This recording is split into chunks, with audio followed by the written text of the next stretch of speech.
Olá, professores da Rede Municipal de Ensino, tudo bem? Falaremos hoje sobre a intertextualidade. E eu já quero frisar de imediato que essa intertextualidade não se refere a Bakhtin, digamos assim, se bem que tem uma certa ligação. Mas esta intertextualidade que falaremos é aquela criada na década de 70 por Júlia Kristeva, tá ok?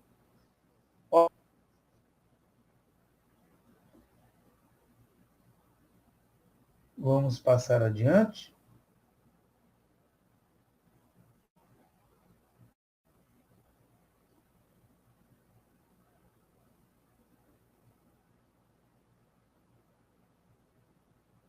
Aqui, então, estamos vendo os diálogos intertextuais. Vale ressaltar que esta formação, explicitamente está embasada em Ingedor Koch, que fala em intertextualidades, diálogos possíveis. Pode passar.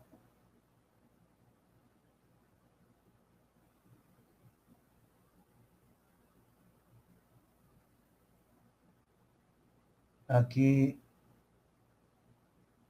as nossas apresentações. Vamos lá.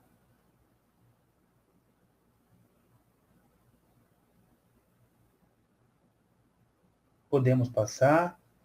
Então, de imediato, nós vamos ler alguma coisa que há sobre intertextualidade, tá ok?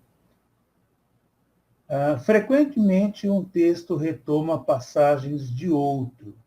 Quando um texto de caráter conceitual ou científico cita outros textos, isso é feito de maneira explícita. O texto citado vem entre aspas e em nota indica-se o autor e o livro de onde se extraiu a citação. Num texto estético ou literário, a citação de outros textos é implícita, ou seja, um poeta ou romancista não indica o autor e a obra de onde retira as passagens citadas, pois pressupõe que o leitor partilhe com ele um mesmo conjunto de informações a respeito das obras que compõem um determinado universo cultural. Os dados a respeito dos textos literários, mitológicos, históricos, são necessários muitas vezes para a compreensão global de um texto.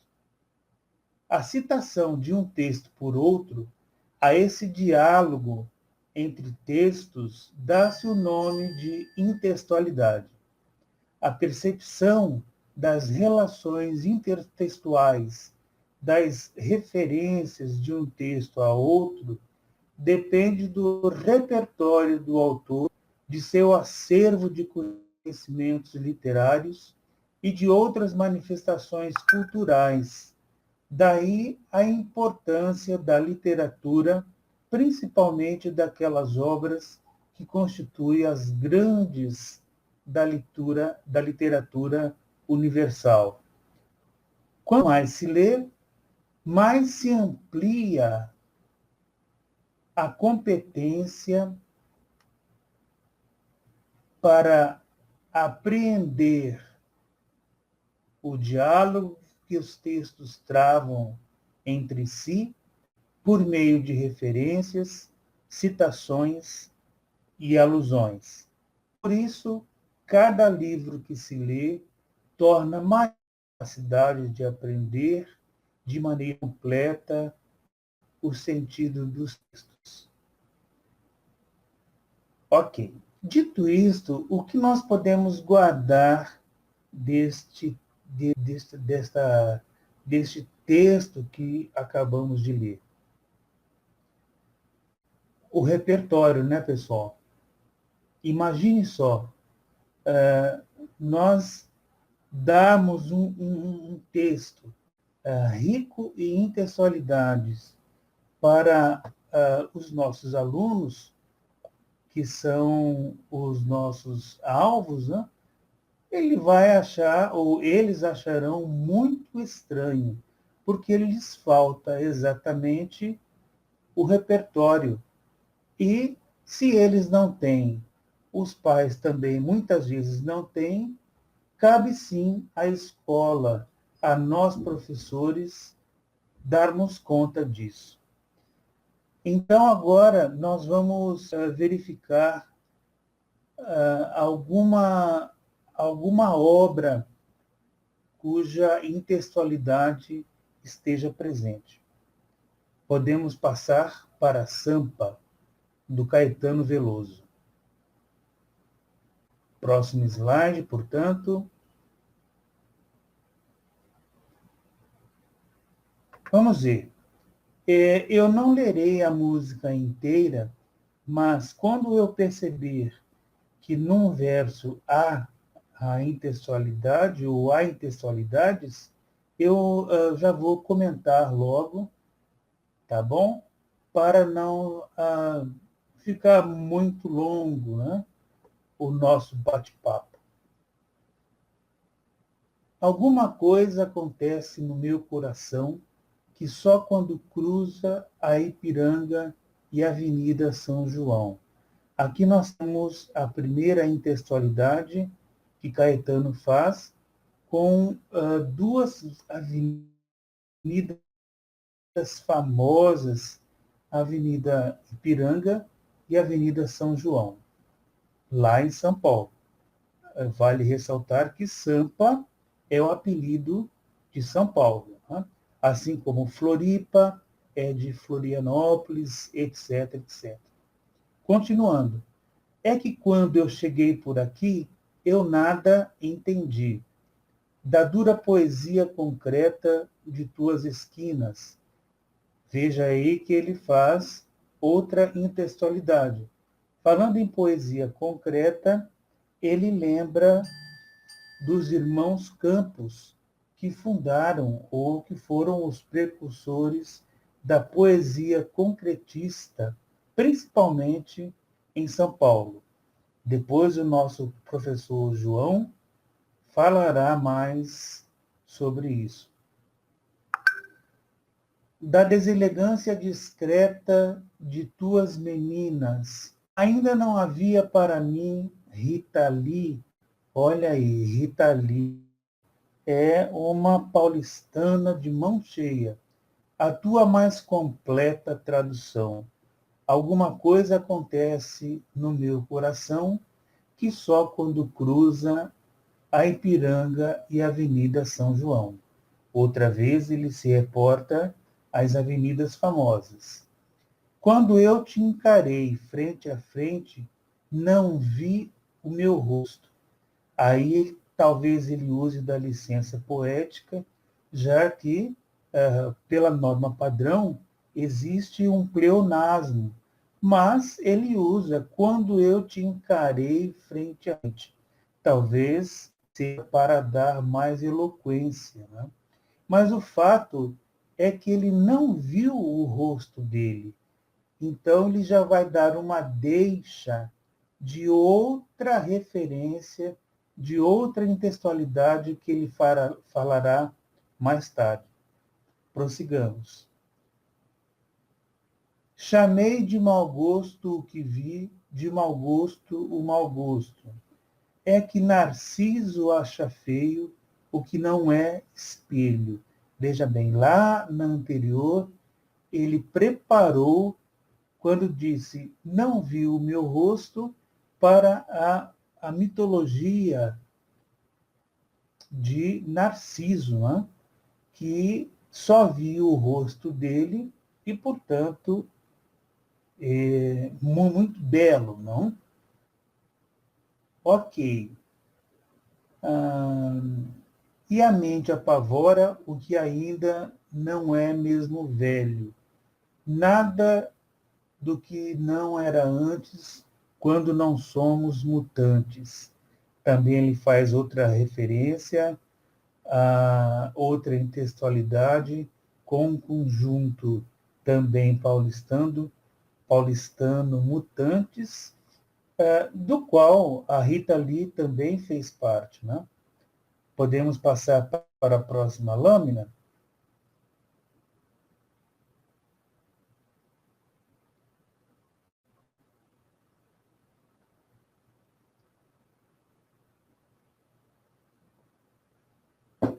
E aí ele vem com: e foste um difícil começo, a o que não conheço, e quem vem de outro sonho feliz de cidade, aprende depressa a chamar-te de realidade, porque és o avesso do avesso do avesso, do povo oprimido nas filas, nas vilas favelas, da força da grana que ergue e destrói coisas belas, da feia fumaça que sobe apagando as estrelas. Eu vejo surgir teus poetas de campos e espaço. Aí ele faz novamente uma intextualidade com os irmãos Campos, como disse anteriormente, precursores da poesia concretista, uma poesia quase que visual. Ok. Tuas oficinas de florestas, teus deuses da chuva, outra intextualidade. Ele faz uma alusão ao teatro oficina, que é o grupo de teatro mais longevo existente no país, né? Lá em São Paulo, Teatro Oficina. Panaméricas de Áfricas utópicas, túmulo do samba mais possível novo quilombo de Zumbi. Aqui nós temos túmulo do samba, porque até pouco tempo, até uns anos atrás, São Paulo era considerado o túmulo do samba, né? Porque não havia samba tal como existe no Rio de Janeiro. E hoje sabemos que isso não mais acontece, já que São Paulo também realiza grandes desfiles. E aí ele cita Novo Quilombo de Zumbi, aí pela resistência, né? Porque São Paulo sempre foi, na Avenida Paulista, principalmente, sempre foi palco de grandes protestos. Né? Ok. E os novos baianos passeiam na tua garoa. Veja, ele faz uma referência ao grupo Novos Baianos que vieram lá do interior, lá da Bahia, e se consagraram em São Paulo. Os Novos Baianos, para quem se lembra, era composto por Moraes Moreira, Baby Consuelo e o Gomes. E aí, no final, ele diz: só vamos reler o verso anterior para ficar bem claro. E os novos nos passeiam na tua garoa, e novos baianos te podem curtir numa boa. Então, ele está se referindo quando ele diz e novos baianos, tirando o artigo definido os, ele está dizendo e novas pessoas e novos imigrantes podem chegar, que São Paulo sempre estará aberto a eles, né? E vejam que ele estranhou quando ele chegou em São Paulo, não gostou muito. E aí ele percebeu que esta era a realidade e ficou assim de boa, compreendeu a complexidade de São Paulo e São Paulo sempre estará aberto, o município, para novas pessoas. Tá ok? Então, é um texto de Caetano. O ideal é que vocês possam ouvi-lo posteriormente e verificarem a melodia e lembrarem toda esta intextualidade que há, sobre a qual nós comentamos, e que pensem assim: imagine meu aluno ouvindo isso. Poxa, sem repertório não vai entender mesmo, né? Então, é bom que preparemos previamente os nossos alunos para trabalharmos esse tipo de texto. Ok. Então, vamos para a próxima lâmina, por favor.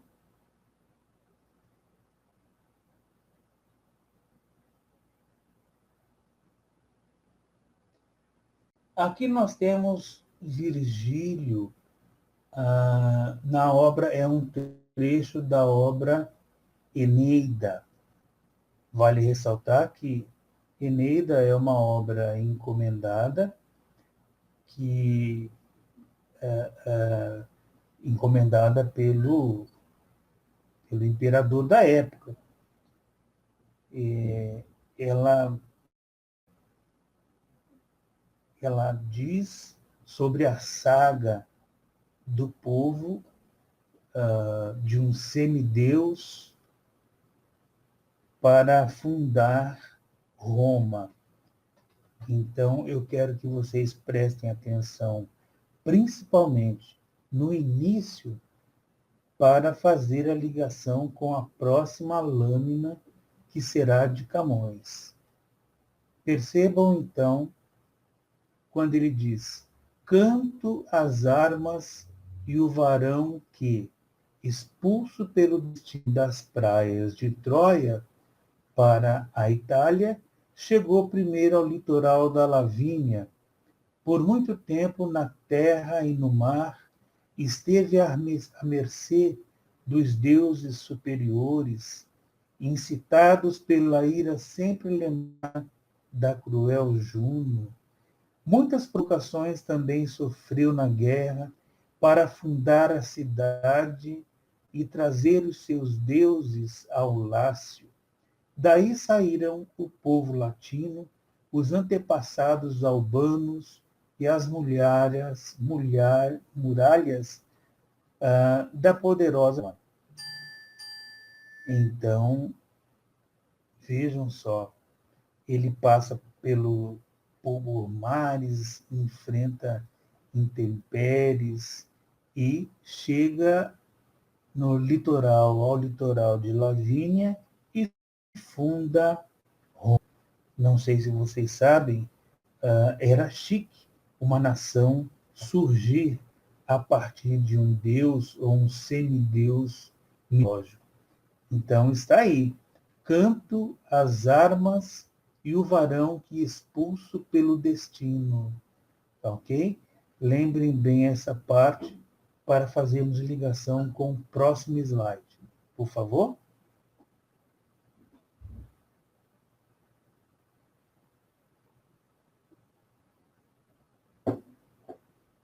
O próximo slide. Isto. Percebam que no anterior ele diz: canto as armas e o varão. Aqui ele também cita as armas.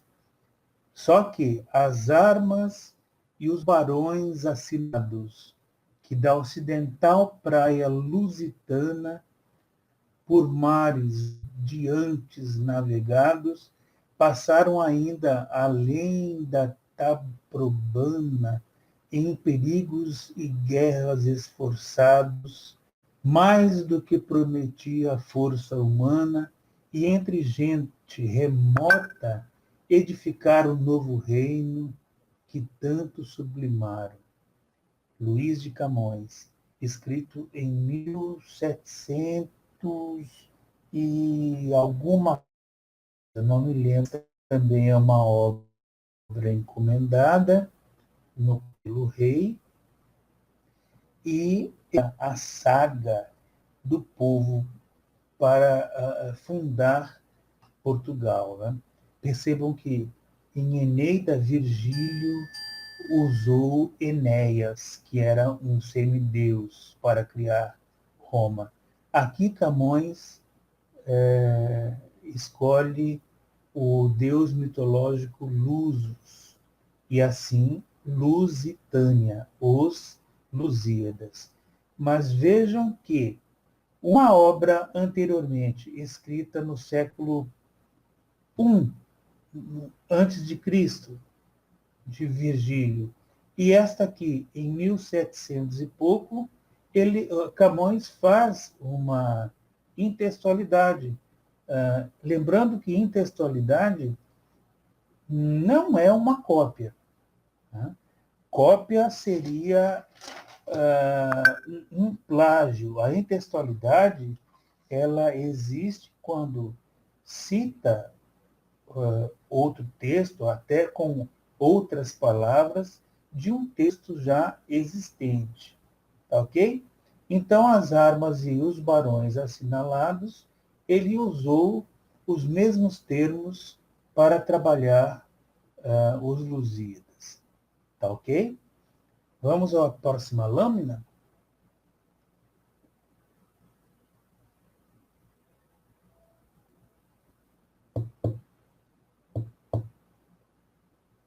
A próxima. Aí nós temos uma passagem de Goethe.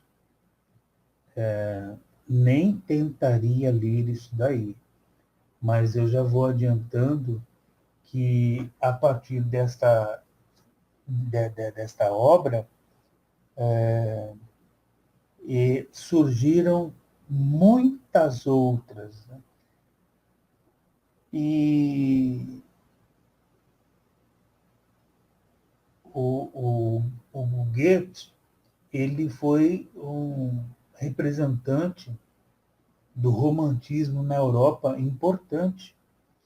Então, os outros que pertenceram à mesma escola literária, assim, o professor Batista melhor, tinham nesta fase a questão do lugar. Né? Então, vamos ler já a tradução desse trechinho de Goethe. Passando para a próxima.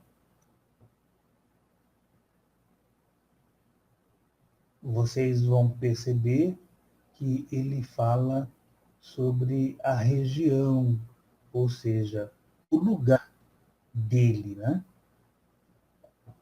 Conheces a região do laranjal florido?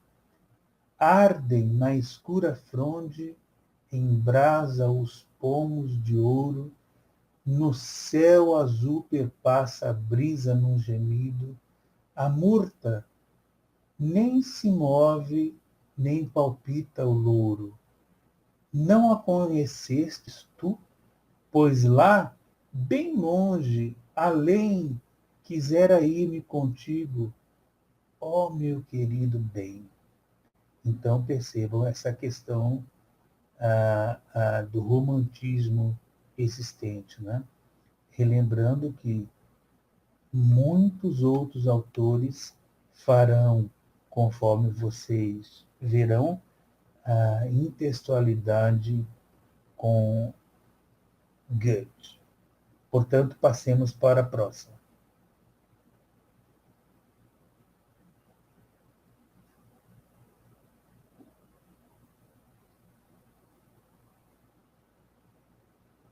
Joaquim Osório Duque Estrada tiramos um trechinho. Diz, do que a terra mais garrida, teus visões lindos campos têm mais flores. Nossos bosques têm mais vida, nossa vida no teu seio, mais amores. Também está falando do lugar, a questão do romantismo presente. Vejamos na outra lâmina, por favor.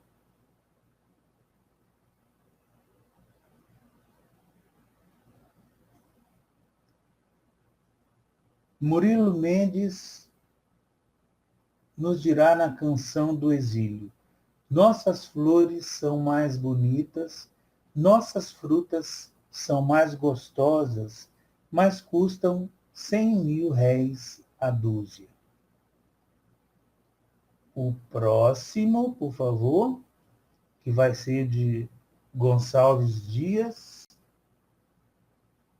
outra intextualidade de Gonçalves Dias, ele vem com: nosso céu tem mais estrelas, nossas várzeas têm mais flores, nossos bosques têm mais vida, nossa vida mais amores.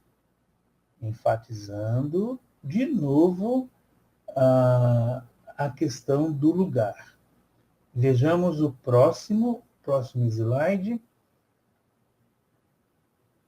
que vai ser de Mário Quintana. Minha terra não tem palmeiras. Em vez de um mero sabiá, cantam aves invisíveis nas palmeiras que não há. Aí percebam que a intensidade ela existe também para se opor à ideia original. Né? Pode entrar para a sátira, inclusive, como começa aí em Mário Quintana. Então, vamos para a próxima.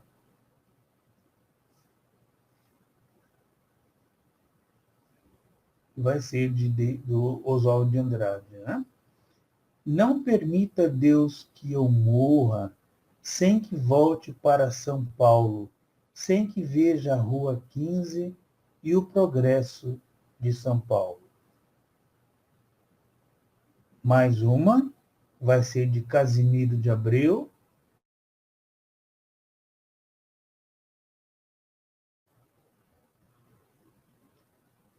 Eu nasci além dos mares. Os meus lares, meus amores ficam lá, onde canta nos retiros seus suspiros o sabiá. Ok. A próxima lâmina também falará ainda nessa questão que Goethe começou. Vou voltar, sei que ainda vou voltar para o meu lugar. Foi lá e ainda lá que eu hei de ouvir cantar um sabiá, cantar uma sabiá. Tom Jobim e Chico Buarque. Ok.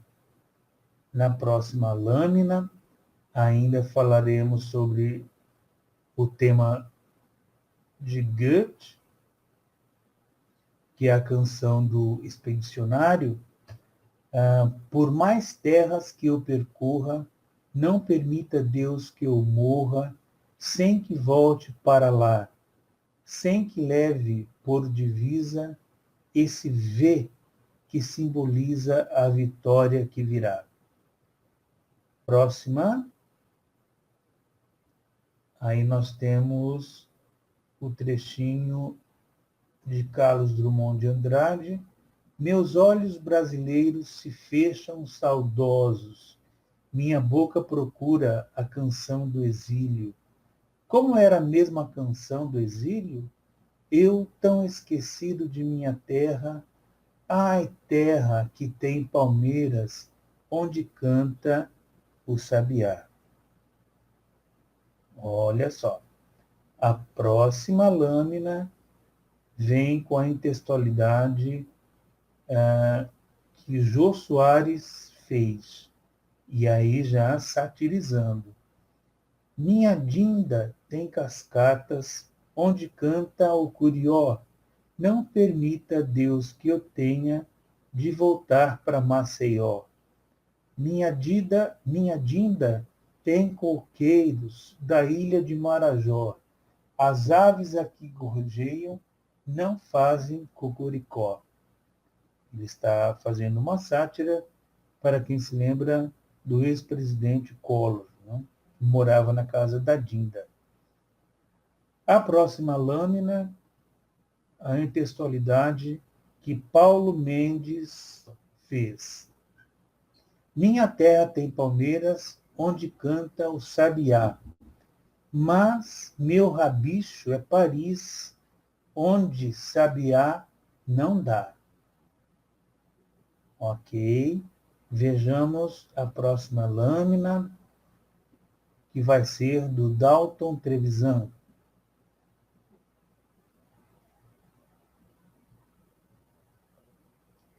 Não permita, Deus, sem que daqui me vá, minha terra já não tem pinheiro, o sabiá não canta mais, perdeu as penas, enterrou no peito o bico afiado, de sangue tingiu a águia sulfurosa do rio Belém ao último pinheiro.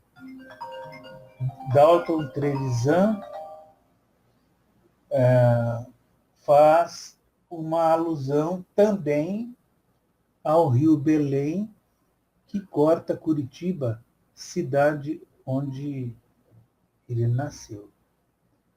Vejamos a próxima intextualidade, que vai ser de Eduardo Alves da Costa.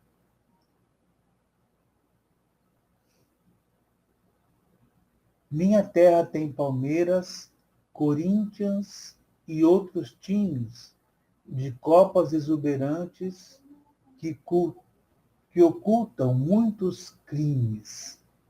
Faz uma sátira ao futebol aí. Vamos ver o próximo. Vai ser do jornal Lance.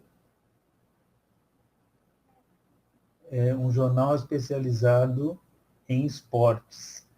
Minha terra tem o Roberto Carlos, Ronaldinho e Kaká. Os jogadores que aqui jogam não jogam como lá. Opa, ai Jesus. Ele fala em dialeto lusitano, digamos assim, né? Ok. Vejamos agora a intextualidade que faz João Paulo Paes.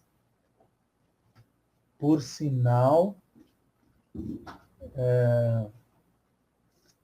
ele faz uma canção do exílio facilitada, né? Muito feliz ao fazer essa intextualidade. Conseguiu de forma muito sintética fechar, né?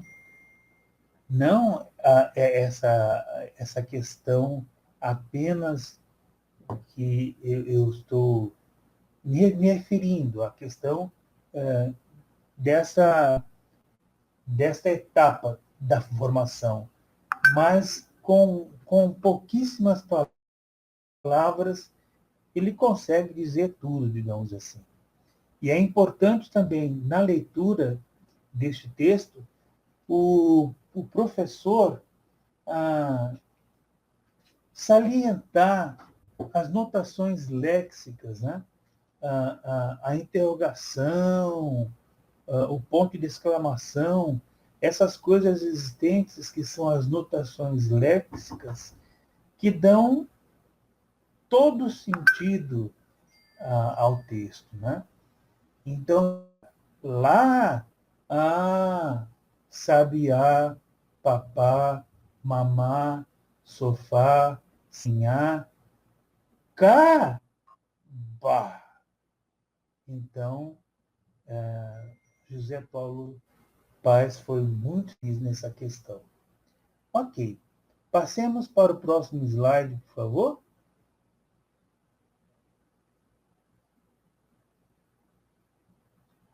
Aqui nós temos a metamorfose de Franz Kafka.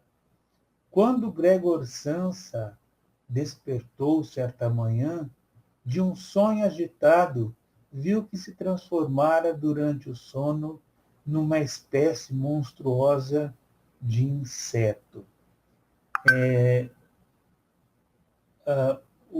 Em Franz Kafka, o homem se transforma em inseto. Vejamos na intextualidade de Luiz Fernando Veríssimo. A barata acordou um dia. Podemos passar para o próximo, por favor?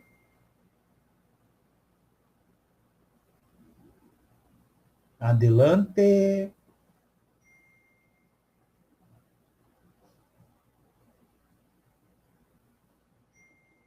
A metamorfose de Luiz Fernando Veríssimo diz o seguinte: a barata acordou um dia e viu que tinha se transformado em um ser humano.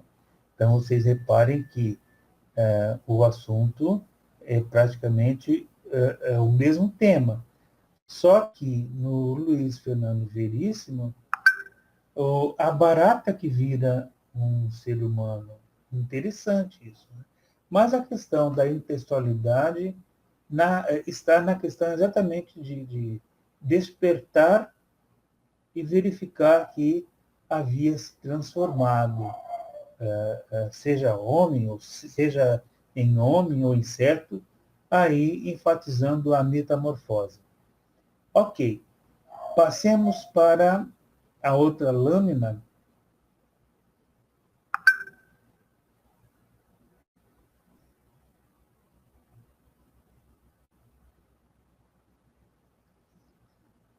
Coríntios 13. Vocês vão reparar que nessas próximas intextualidades, o amor estará em foco. Ainda que eu falasse as línguas dos homens e dos anjos e não tivesse amor, seria como o metal que soa ou como o sino que tine. E ainda que tivesse o dom da profecia e conhecesse todos os mistérios e toda a ciência, e ainda que tivesse toda a fé, de maneira tal que transportasse os montes, e não tivesse amor, nada seria. Ok. O importante aqui é frisar o tema amor. Vejamos o próximo, que vai ser do apóstolo Paulo. O amor é paciente, é benigno.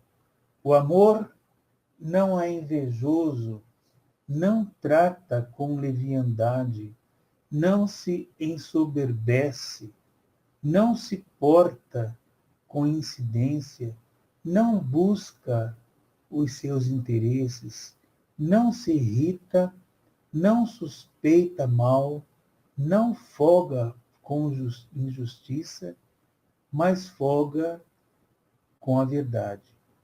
Ok? Vejamos o próximo também. Quem faz vai ser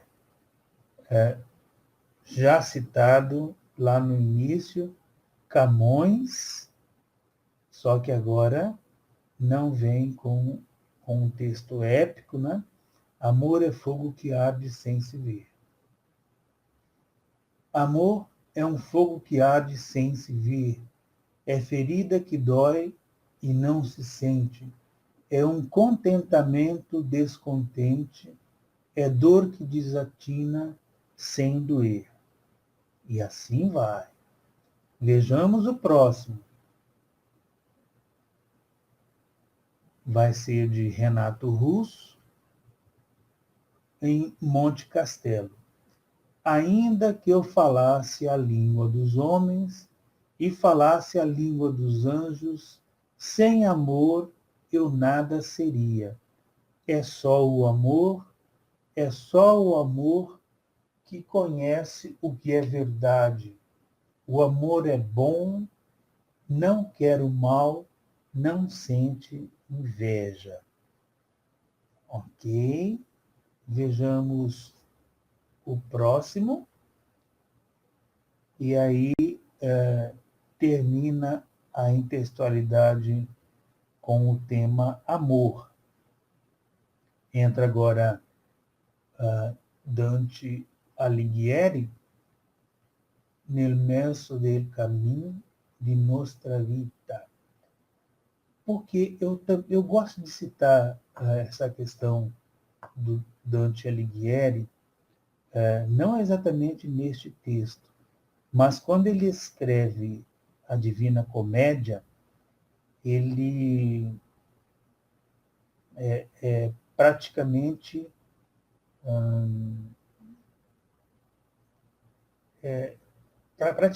ele define, né? Não que ele fosse mandão, digamos assim, ele define a língua espanhola, já que até 1800 e pouco não havia uma língua digamos, padrão, um dialeto padrão existente em Roma. Então, os dirigentes da época se reuniram e disseram: poxa, nós precisamos eleger uma língua, a língua italiana. Então, foi feita uma votação e escolheram o dialeto em que a Divina Comédia foi escrita, um dialeto da Toscana. Depois, se o professor Leandro quiser acrescentar mais sobre isso, então a Divina Comédia foi muito importante para esse fato, né? Assim como lá anteriormente eu falei também sobre Camões, em Os Lusíadas, escrito em 1700 e pouco, se não me falha a memória, foi importante também, porque até então não existiam as gramáticas, não se tinha assim uma língua portuguesa muito definida. Então, a partir dos Lusíadas, também começam a surgir as primeiras gramáticas, a língua portuguesa começa a ser moldada, digamos assim. Né? Nada de, não, cada um escreve como quer, etc, etc, alguma coisa assim.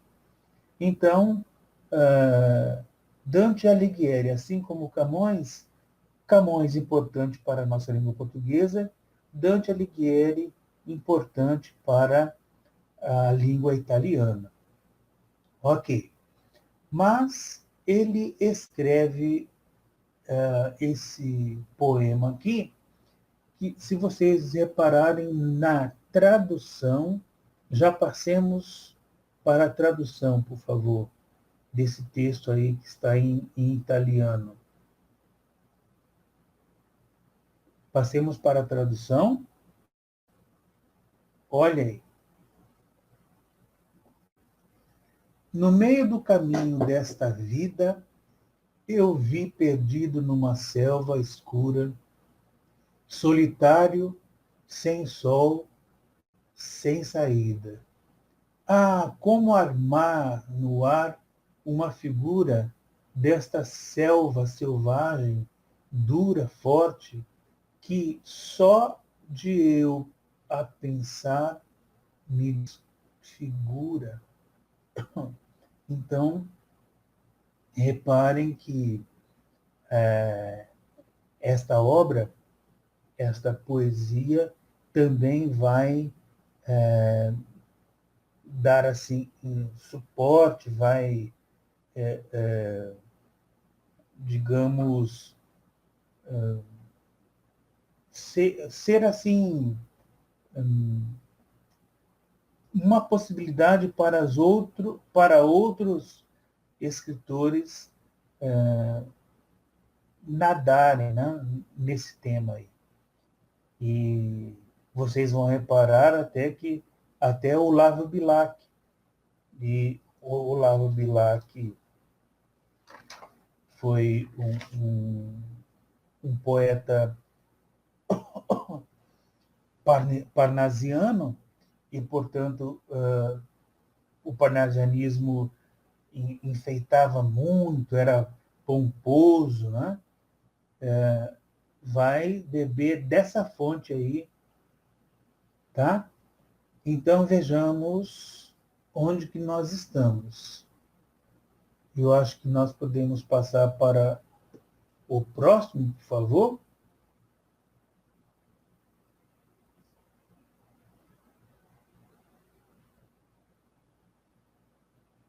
Olha aí, Olavo Bilac. Cheguei, chegaste. Vinhas fatigado e triste e fatigado eu vinha. Tinhas a alma de sonhos povoada, e a alma de sonhos povoada eu tinha. Reparem que é meio pomposo, assim, né? A alma de sonhos povoada eu tinha, alguma coisa que já foi falada anteriormente, no verso anterior. Então, vejamos aí o que vai dar essa intertextualidade que Olavo Bilac fez de Nel Mezzo del Caminho. Ok, passemos para o outro.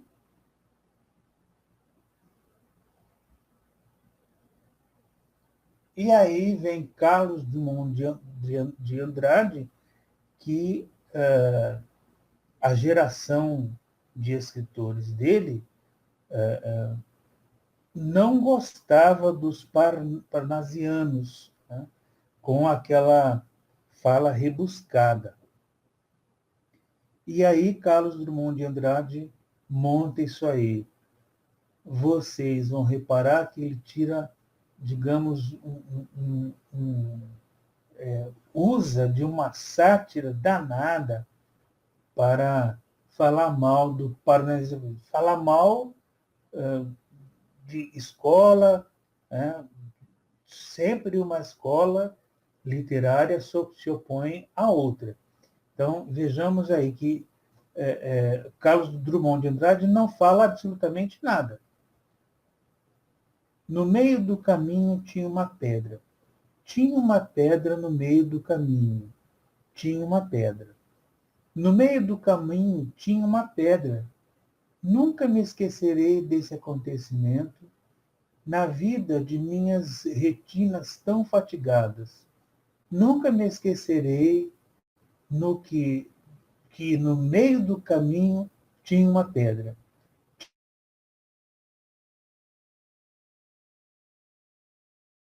Tinha uma pedra no meio do caminho tinha uma pedra. Então reparem que ele satiriza principalmente o Olavo Bilac na tela anterior, conforme nós vimos. Passemos para o próximo.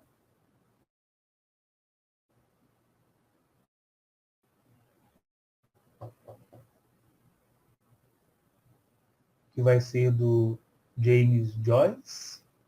Ele escreve Retrato do Artista quando Jovem. O nosso querido Manuel de Barros escreve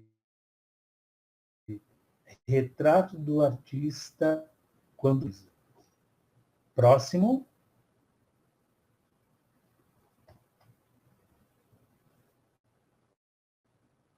Hello, isto. Descartes escreve Penso, logo existo. Luiz Fernando Veríssimo satiriza e diz Penso, logo hesito. Passemos para o próximo.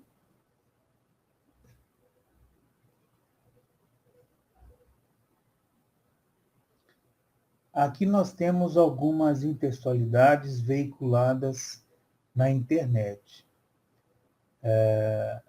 Elas são sátiras, né? Porque, se vocês repararem, há troca de sentido.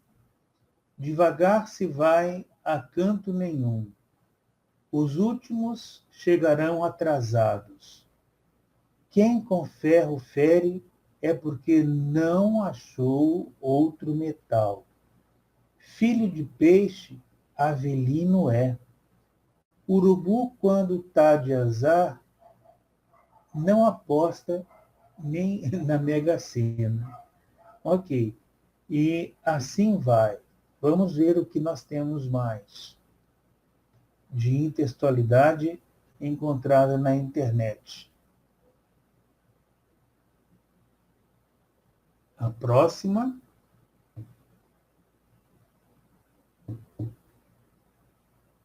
Olha aí. Num posto da Ipiranga, esse aí nós estamos falando sobre o hino das marcas. O autor é desconhecido, tá? Num posto da Ipiranga, às margens plácidas de um volvo heróico Brahma, retumbante, Skol da liberdade em Raider fúlgido, brilhou no céu da pátria nesse instante. Se o quinor dessa igualdade conseguimos conquistar com um braço forte, ou seja, e assim vai. Reparem que o autor conseguiu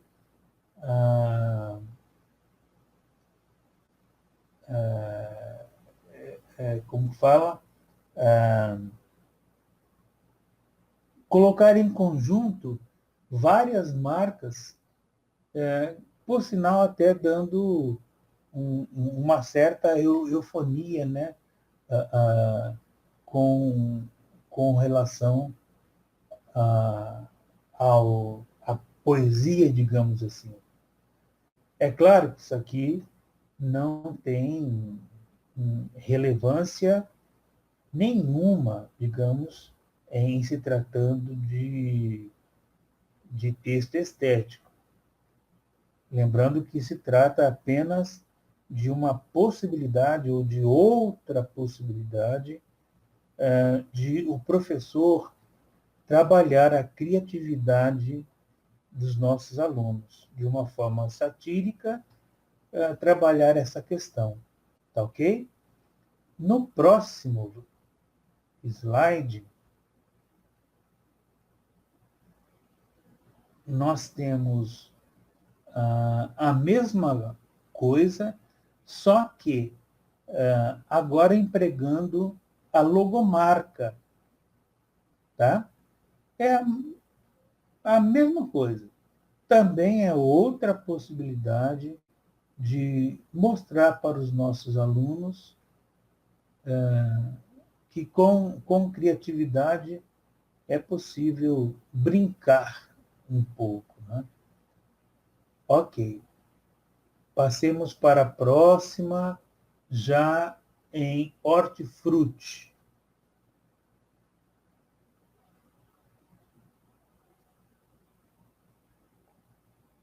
Isto. Nos slides seguintes, vocês verão que há aí questão dos filmes, muito bem feito, por sinal, e esse hortifruti existe no Rio de Janeiro e, em certa ocasião, colocaram vários outdoors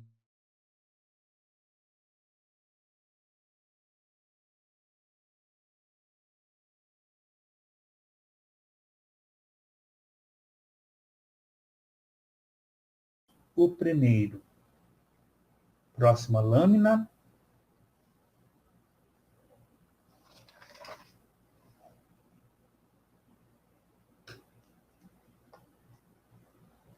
Veja só. O aipo da Compadecida. Qual seria o filme? O Alto da Compadecida, né? Veja só que criatividade. Este tempero vai levar você aos céus. Ok. Vejamos o próximo filme.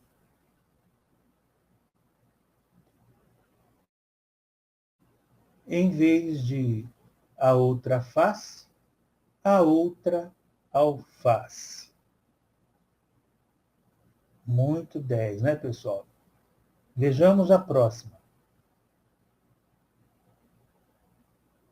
No lugar de Piratas do Caribe, eles inventaram Batatas do Caribe.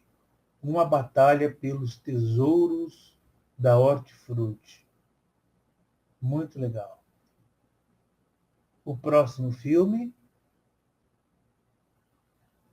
no lugar de Janela Indiscreta, do Alfred Hitchcock, inventaram a berinjela indiscreta. Ela foi testemunha da qualidade hortifruti. Próxima.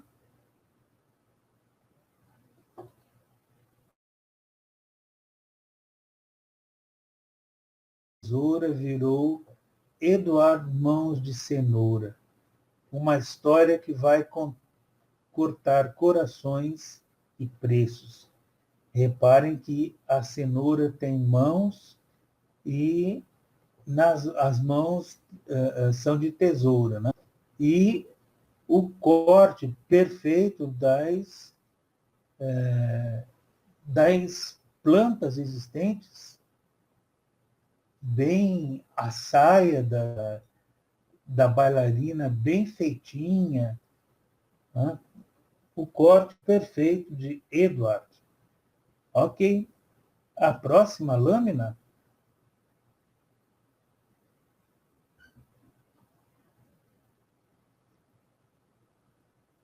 Chuchurek, de tão distante para a hortifruti. Shurek virou Chuchurek. Próximo.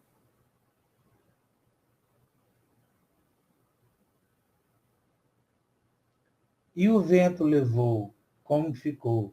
E o coentro levou, um clássico da hortifruti, fazendo referência ao filme E o Vento Levou, que realmente é um clássico, né? Próxima.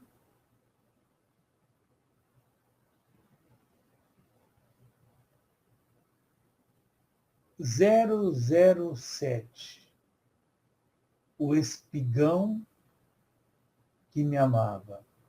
Está falando sobre a espiga de milho, né? Um agente a serviço de Sua Majestade, o cliente. Quem segue 007 sabe que ele trabalha para Sua Majestade, a Rainha da Inglaterra, né? Então, um agente a serviço de Sua Majestade, no caso, o cliente da hortifruti. Próxima lâmina.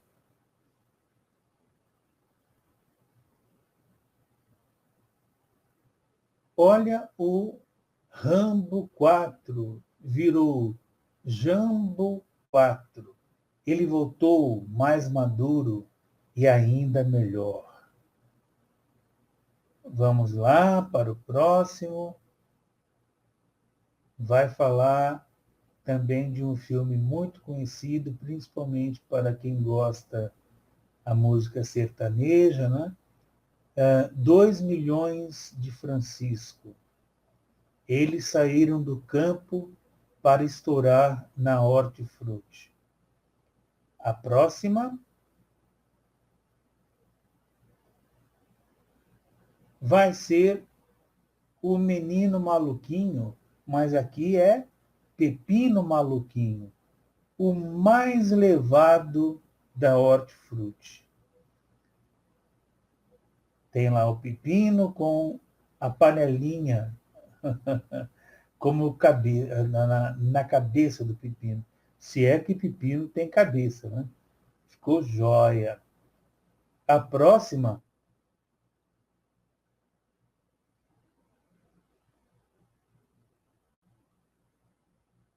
coração valente. O que virou na hortifruti? Pimentão valente. Ele se libertou dos preços altos. Quem assistiu ao filme sabe que o personagem era escocês e brigava com a Inglaterra, no caso, né, na época. Então ele se libertou, mas aqui dos preços altos. Ok, o próximo filme.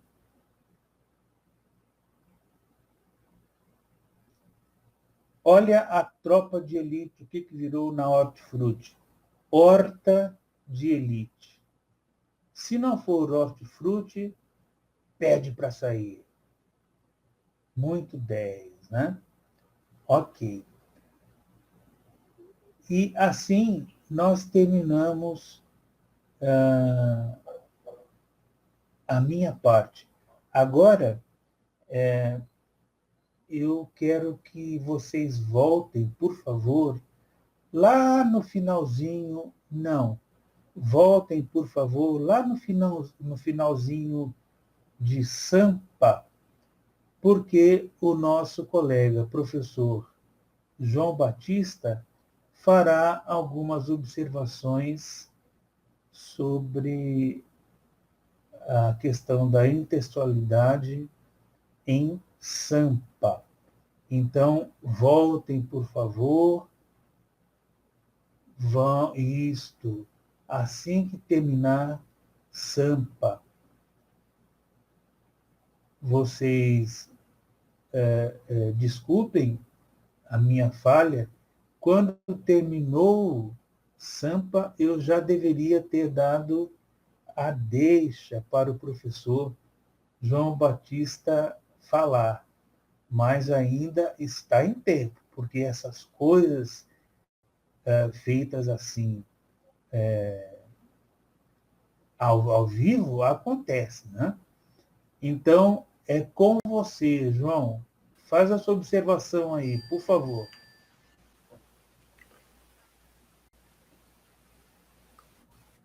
É uma satisfação, professor Gilson Ávalos.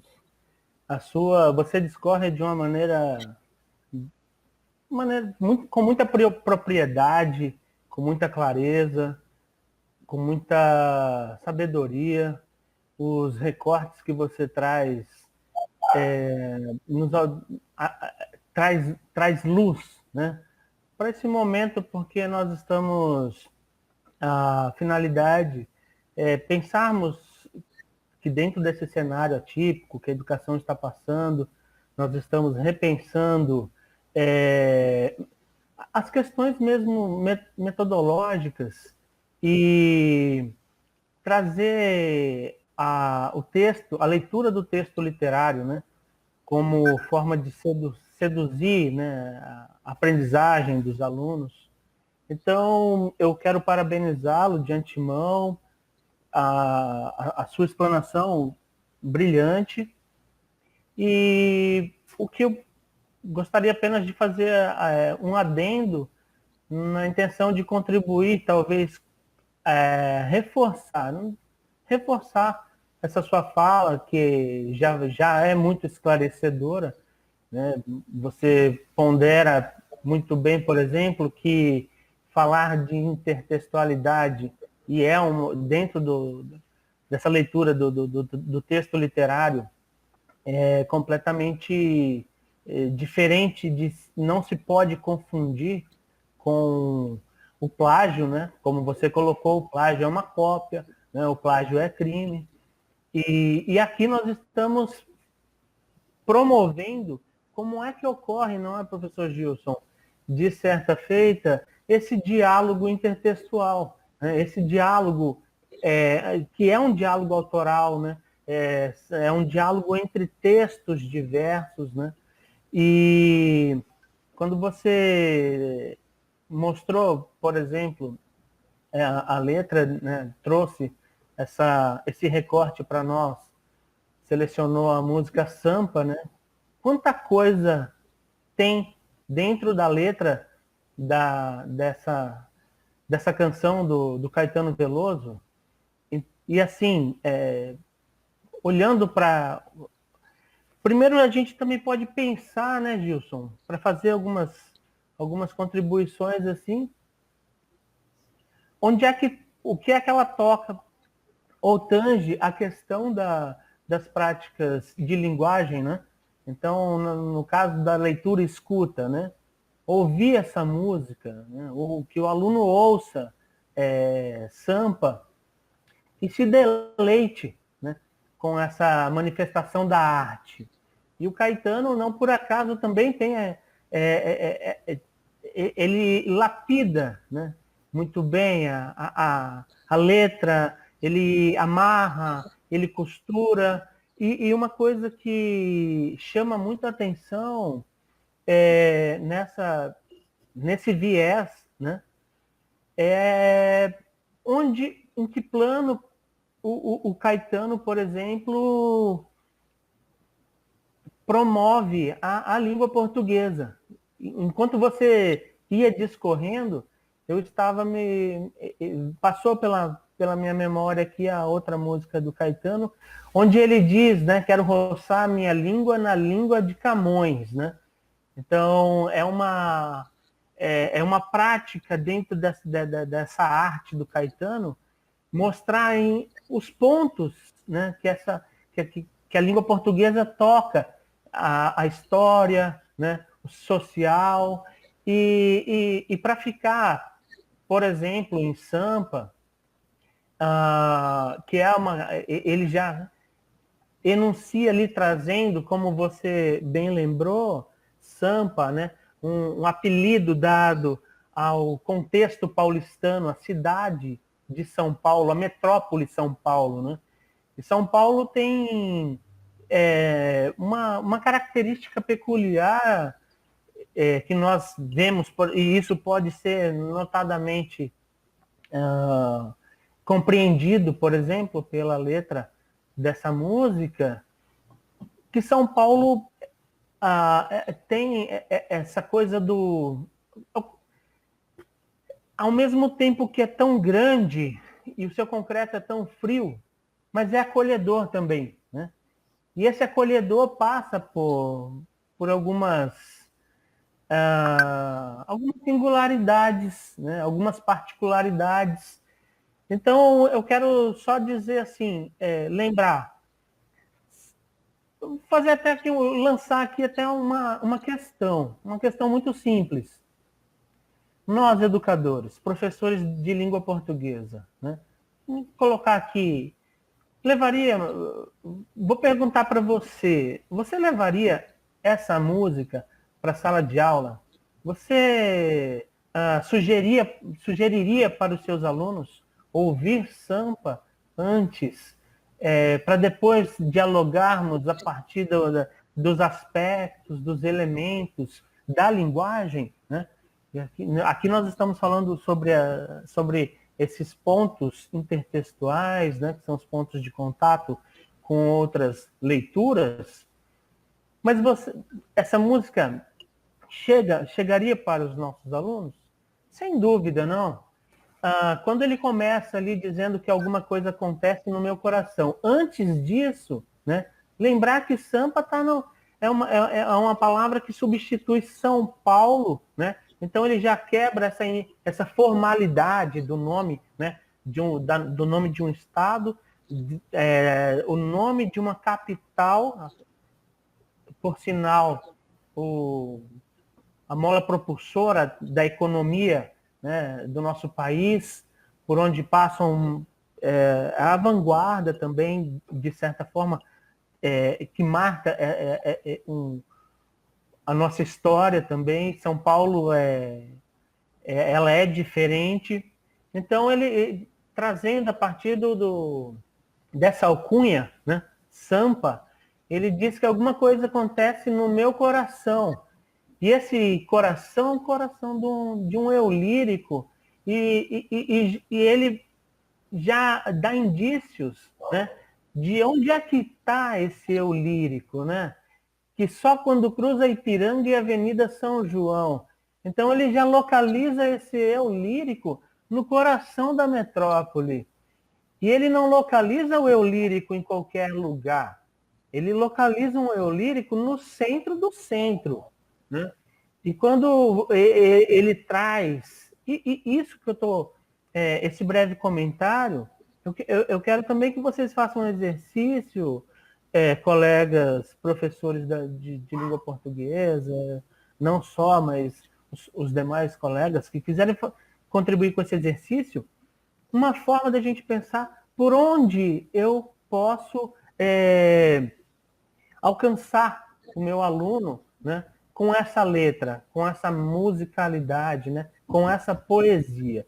Então, voltando assim, o que me chama a atenção é que ele localiza o eu lírico num cruzamento, né? Como já disse anteriormente, não um cruzamento qualquer, mas um cruzamento no centro da metrópole, que é São João com a Ipiranga. Ótimo. E o que representa um cruzamento? Você estar no meio de um cruzamento, né? Pode simbolizar, entre outras coisas, um sujeito perdido que olha num ângulo de 360 graus.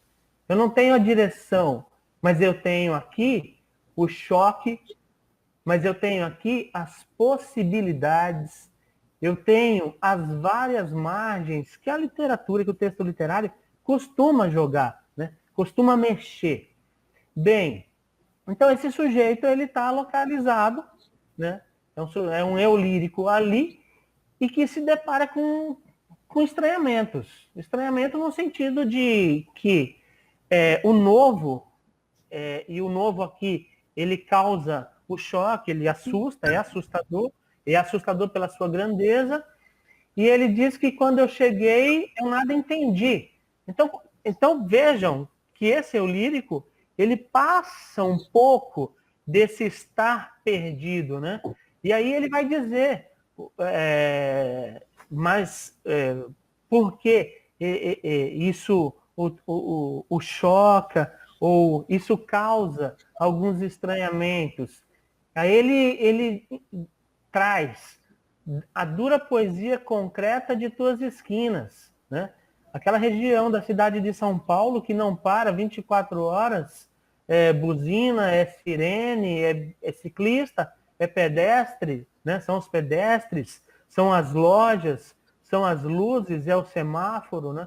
Então é a vida, como assistindo há pouco uma entrevista do Contardo Caligares, que inclusive nos deixou recentemente, e uma frase que me chamou a atenção na fala do Contardo Caligares, é ele dizendo, porque ele gostava das metrópoles, e ele diz que assim, a urbanidade é a civilidade, né? E isso eu achei muito bonito, isso é lindo, porque ali cabe tudo. Na Avenida Ipiranga com a São João cabe tudo, cabe todos. É um lugar que agrega, assusta, mas agrega, né? E é por isso que São Paulo, com essa sua poesia concreta de tuas esquinas, e aqui ele recupera, por exemplo, como o professor Gilson Ávalos já mencionou, ele recupera os irmãos Campos, o Haroldo e o Augusto de Campos, que juntamente com o Décio Pignatari deram início, né, ou fundaram essa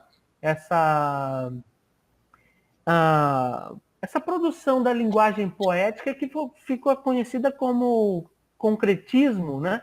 Mas aí o que vale ressaltar do concretismo, até já como o professor Gilson lembrou, a questão visual, mas a questão imagética, o trabalho com a linguagem, mas de uma forma que você tem a forma, né? Ou esse trabalho com as formas, né? Com o desenho mesmo, com as curvas, com a figura. E ele recupera, mas recupera no sentido mesmo de uma linguagem metafórica, né? Então, sua poesia concreta de tuas esquinas. E só para enfatizar que é uma poesia que é uma poesia muito ligada ao que também ficou um pouco, na verdade, marcada, né, por um certo academicismo, né?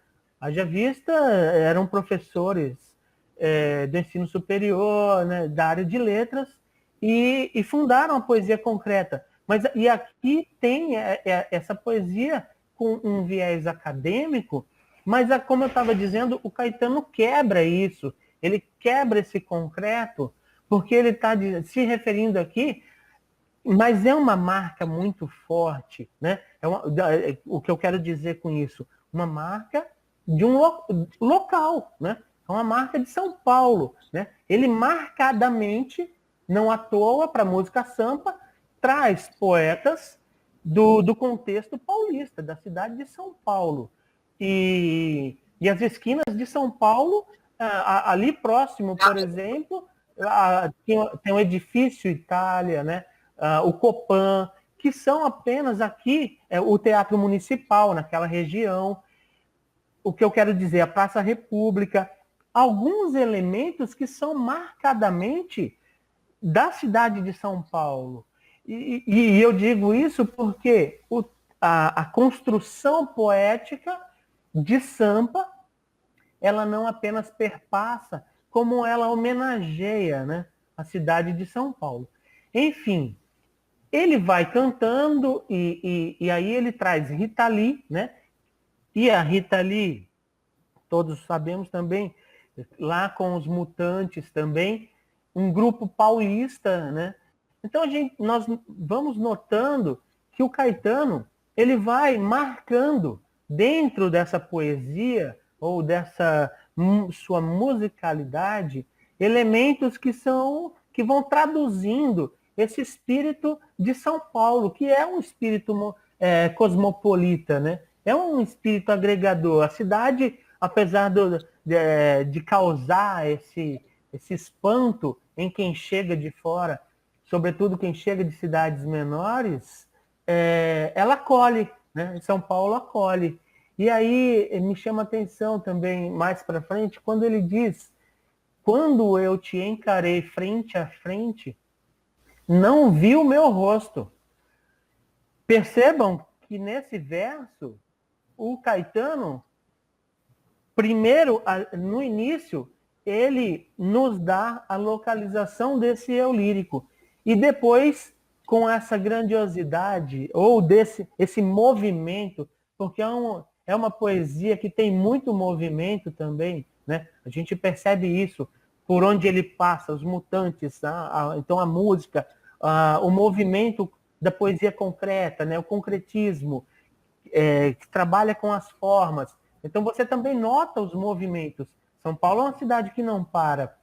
E quando eu te encarei frente a frente, não vi o meu rosto, porque eu me torno um sujeito apagado, né? É o apagamento de um sujeito. E São Paulo vai fazer isso com sua cinza, né? Uma cidade meio nublada, meio um pouco cinzenta. Mas quando eu chego em São Paulo, eu também me apago. Eu sou um sujeito apagado. E há esse apagamento. Eu não vejo porque eu estou apagado, né? Então chamei de mau gosto o que vi, de mau gosto. Não compreendia nada, uma certa confusão aí, né? E que Narciso acha feio o que não é espelho. E a mente apavora o que ainda não é mesmo velho, nada do que não era antes, quando não somos mutantes. Pode passar essa lâmina, por favor? Para a gente até encaminhar, para eu devolver a fala aqui para o professor Gilson. E foste um difícil começo, afasta o que não conheço, né? e que vem de outro sonho feliz de cidade, aprende depressa a chamar-te de realidade. Eu chamo atenção também para esse outro verso que eu gosto muito aqui, que é o chamar-te de realidade. O que ele chama de realidade é o que ele, a princípio, vê como caos, né? Como o caótico. Então, a realidade aqui é essa confusão mesmo. É uma confusão, seja para onde ele olha, para onde ele... O que ele vê, o que ele enxerga, né? O seu próprio apagamento, né? É um apagamento desse sujeito, talvez até um sujeito aqui que pode se mostrar um sujeito fragmentado, não sei, né? Mas, enfim. E aí, ele vem e diz, tá, essa realidade, né? Chamar-te de realidade. O Zizek, ele tem o Deserto do Real, né? Tem um livro do Zizek, que é o Deserto do Real, e esse real, né?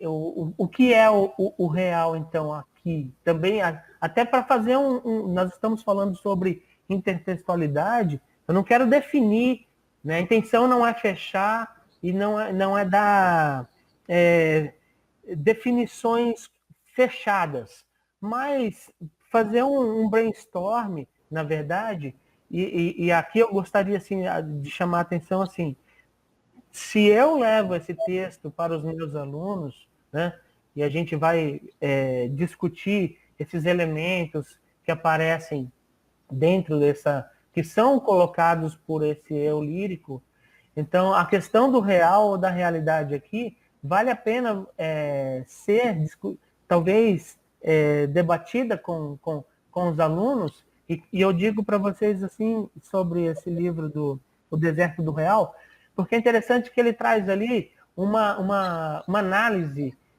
do filme Matrix, né? E Matrix, eu penso que tem tudo a ver com o que a gente está... Eu acho até que é um ponto de contato dentro dessa nossa fala, porque o que é Matrix? Matrix traz essa... É um pouco de fazer uma reflexão do real com elementos que hoje nós estamos subsidiando, por exemplo, o ensino remoto, que é a plataforma digital, né? Que é o computador, né? Você tem uma matrix, entendeu? Então, assim, e é um ponto que os alunos, puxa vida, tem muito para falar, né? É do dia a dia, é do cotidiano. Então, assim, só para chamar a atenção, assim, e não definir, mas deixar como uma sugestão que pode ser pensada aí, de repente, propor essa discussão dentro da música, puxando um link com a obra do Zizek, O Deserto do Real, e a partir dela, o que a leitura que ela traz sobre o filme Matrix, que eu penso se enquadra muito assim, se encaixa bem nesse contexto da cidade de São Paulo. E a partir daí, hoje, não só de São Paulo, mas questões que eu trago para o meu local, né? Que o aluno pode trazer para o seu contexto local. E aí, depois o Caetano, já se encaminhando para essa parte final da letra, né? Então ele vem falando ali do povo oprimido nas filas, nas vilas, favelas, né? Então isso é imagem, isso é visual, nós conseguimos delinear recuperar, né? essa imagem que o Caetano traz ali, da força da grana que ergue e destrói coisas belas, o contraditório, né? O paradoxal. Isso está dentro de uma linguagem literária também, né?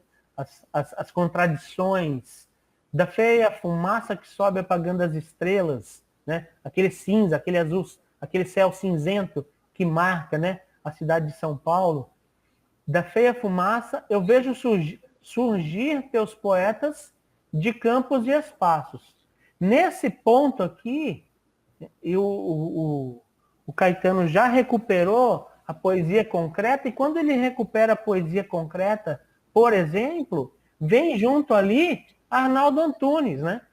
Que é da atualidade, né? Passou pelo Titãs, tem uma carreira solo impressionante, e o Arnaldo Antunes está aí, né? Então, eu vejo surgir teus poetas de campos e espaços, não só, né, os irmãos Campos, o Décio Pignatari, como a escola que surge a partir deles, né? E aqui eu falo do Arnaldo Antunes, tuas oficinas, como o teatro que não para em São Paulo, de florestas teus deuses de chuva, Panaméricas de Áfricas utópicas, Túmulo do Samba, que nós sabemos bem, e o professor Gilson já lembrou que não é, né? Até essa coisa da ironia, né?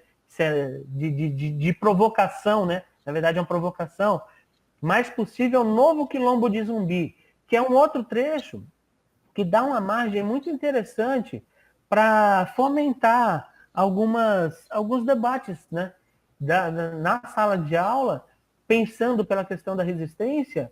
E hoje, essa poesia, no contexto paulista, nós temos, por exemplo, professor Gilson, o Slam das Minas, né?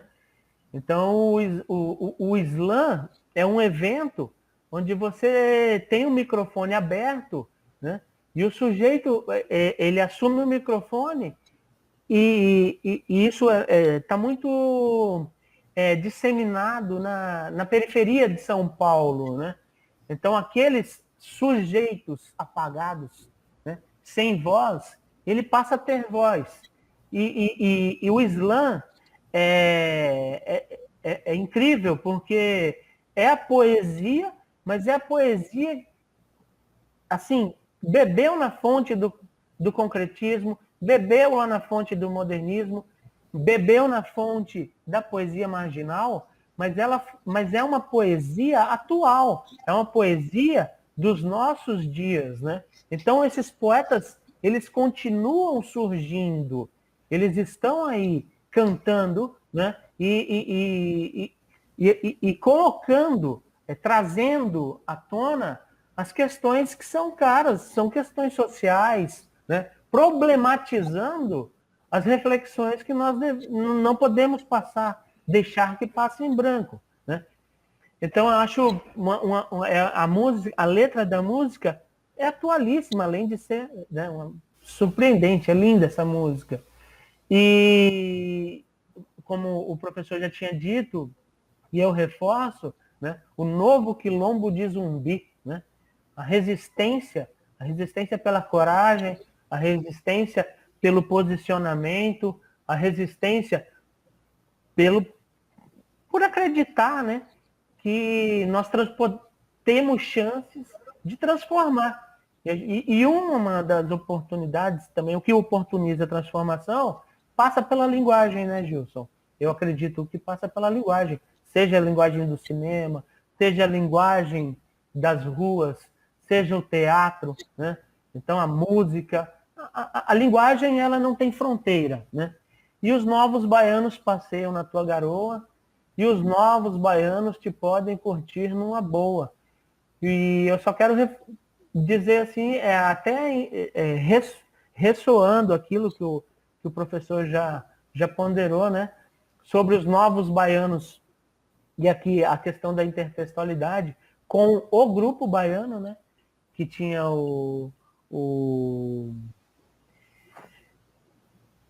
perdão, Moraes Moreira, né? Como eu queria colocar assim o Moraes Moreira como uma liderança dentro do grupo, né? Excepcional letrista, excepcional músico, né? Uma musicalidade incrível, a poesia nas músicas, né? Do Moraes Moreira, que passeiam na tua garoa. E aí, quando ele recupera, novos baianos te podem curtir numa boa. E esses novos baianos aqui é uma abrangência, e essa abrangência é uma coisa linda, né? Porque quando ele traz primeiro um grupo, né, que vem para o Sudeste, né, e começa a tocar muito aqui no Rio de Janeiro, São Paulo, né, os novos baianos, E esses outros baianos, e esses novos baianos, que a gente pode pensar, né? No Caetano, né? Podemos pensar no Gil, né? Podemos pensar Nana Caymmi, né? O Tom Zé, né? Que é, ou seja, Bethânia, Gal, mas não apenas esses, porque esses estão juntos com aqueles outros baianos que nós não temos como nominá-los, mas fazem parte de uma história que constrói e reconstrói, né, e desconstrói a cidade de São Paulo. E São Paulo é isso, né? É construção e é desconstrução o tempo todo e não para. E isso é lindo. Então, o que eu quero deixar assim, nós, aproveitando o gancho do professor Gilson, da música Sampa, para mostrar que, ou é óbvio, mas que você encontra, né, em letras de músicas ou em fragmentos de filmes, oportunidades ou recortes que, que, que, que promovem muito bem a reflexão sobre a língua e as linguagens. Então, eu quero deixar aqui um beijo no coração de todos os educadores. Acredito que nós passemos esse turbilhão aí, né, de coisas agora com esse cenário aí diferente, mas nós vamos superar. E desejo muita saúde para todos nós e estamos à disposição. Devolvo a palavra para o meu amigo Gilson Ávalos, gigante. Um abraço, gigante. Professor João Batista, intervenção perfeita, maravilhosa. Eu aproveito aqui para ver se outros da nossa equipe querem fazer alguma observação. Professor Leandro, professora Rosani, professor Gustavo. Tudo tranquilo?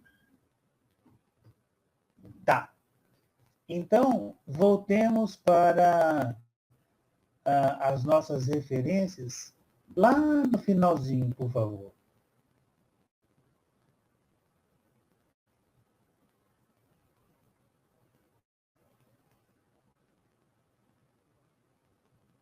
Passando os slides, por favor.